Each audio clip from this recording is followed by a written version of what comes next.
Han කරනෙමි මෙසේ කාලයේ වැලිතලාවෙන් වැසී ගිය ඇස් අතීතයට ඔබේ සිත යොමු කරමින් මල් පිදු දෑතින්ම ගල් මුකුරු ඔසවමින්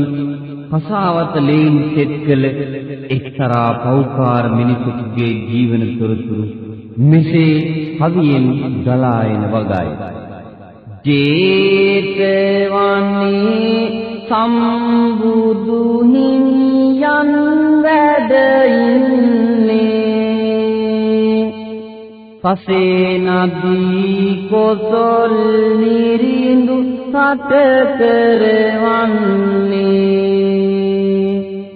දනද පිනට සිත යොදමින්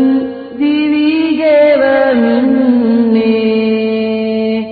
රජුට මෙහෙය කරන දිලිඳු කවුලක්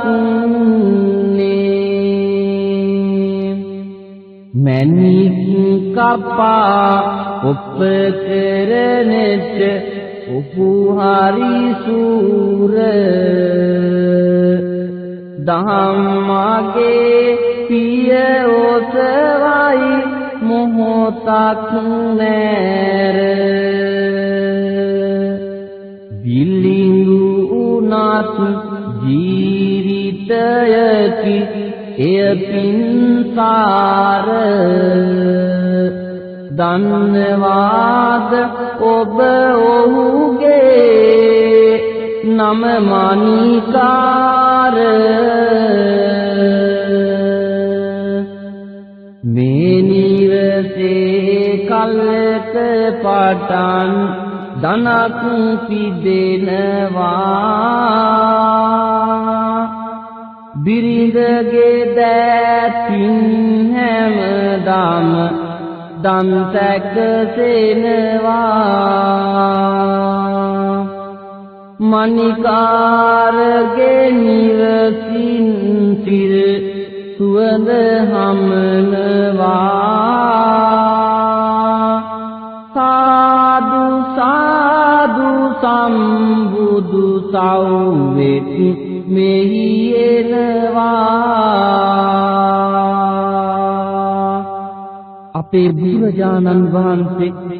ජේතවනාරාමේ වැඩ ඉන්න කාලේ පසේ නදි කොසල් රජතුමාට සේවය කරන මණිකාර කියලා මැණික් උපදමන්නේ ජීවත් වුණා. ධනට පිනට පුරුදු ඔහු කරුණාවන්ත බිරිඳක් අවුරුදු 12ක් තිස්සේ රහතන් වහන්සේ නමකට තම නිවසේ දන් පූජා කිරීම පුරුද්දක් කරගෙන හිටියා. මණිකාරගේ නිවසින් දන් පිළිගන්න මේ 30 නම් රහතන් වහන්සේ මණිකාර කුලපග 30 නමින් එදා ප්‍රසිද්ධියට පත් සිටියා. ඒ අතර දවසක් සුපුරුදු ලෙසින්නේ මේ නිදානට එන්නේ දන් නතින්නේ තඩ මාසක් පිළියෙල කරන්නේ අසරුව කියන්නේ ඔහු අතේ මැණික කිදිලෙන්නේ රජ්‍ය අනලෙසින්නේ ඔහුගේ දෑතට මැණික දුන්නේ මේ මැණික අරගනු හැඩ දමා ඔප කර දෙනු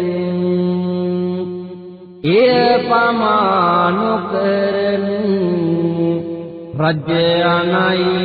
මේ වහා කර දෙනු